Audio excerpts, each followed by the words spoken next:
Ladies and gentlemen, Mr. Cropper here. I wanted to address something that's been in the news lately with Utah passing a, open range childing law or something like that, where your kid can be seen to be playing outside alone without you going to court and losing your kid and going to jail.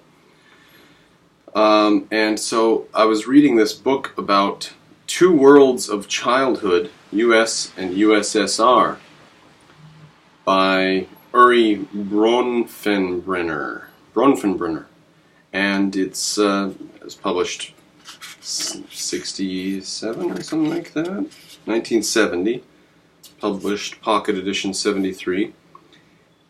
So let's go to page 7 here. I want to read you on patterns of maternal care. Physical contact. Quote, Russian babies receive substantially more physical handling than their American counterparts. To begin with, breastfeeding is highly recommended and virtually universal. Russian babies are held much of the time, even when not being fed. This is highly restricted contact, and on the one hand, in comparison with American babies, the Russian child receives more hugging, kissing, and cuddling.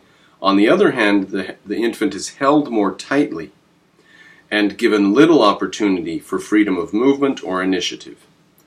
Manuals on child care frequently inveigh against this practice. You're supposed to allow the child movement, and in Russia they don't. Or they didn't when this was written. There are still mothers who, when the child is not asleep, never allow him to remain in his bed but continually hold him in her arms. If the child's awake, the parent has the child.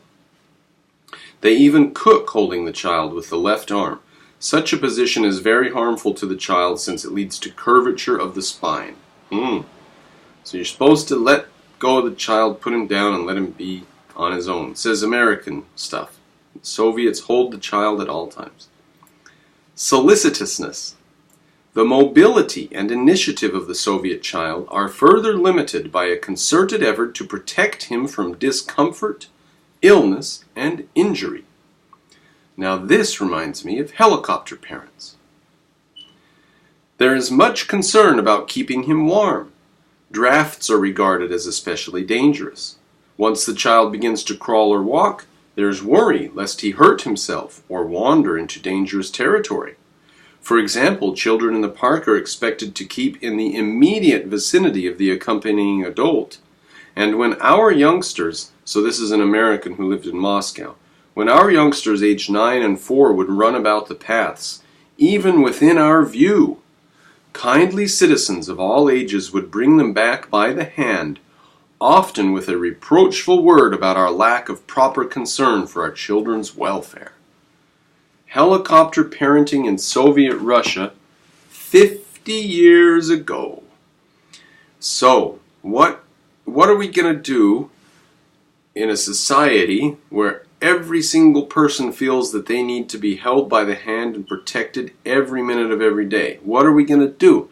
We are going to submit to an authority who will hold our hand and protect us every minute of every day. If you have kids, let them do what they want. Give them the freedom to do as they please. I'm going to give you an example that happened this Christmas time. I bought a BB gun for my daughter. She's 9. My father-in-law just about went berserk. He said, "What's she going to do with that?" And I said, "Probably shoot cop cars and windows." Right? Just provoke him to the maximum edge. Like, what's the worst she could do? She could shoot at cop cars. That's probably what she's going to do. You know? Like, just let his imagination run wild. And then give her the BB gun and tell her not to shoot at windows or people. And let her go do it. And she couldn't cock it, so I had to be with her. But I wanted to give her the freedom.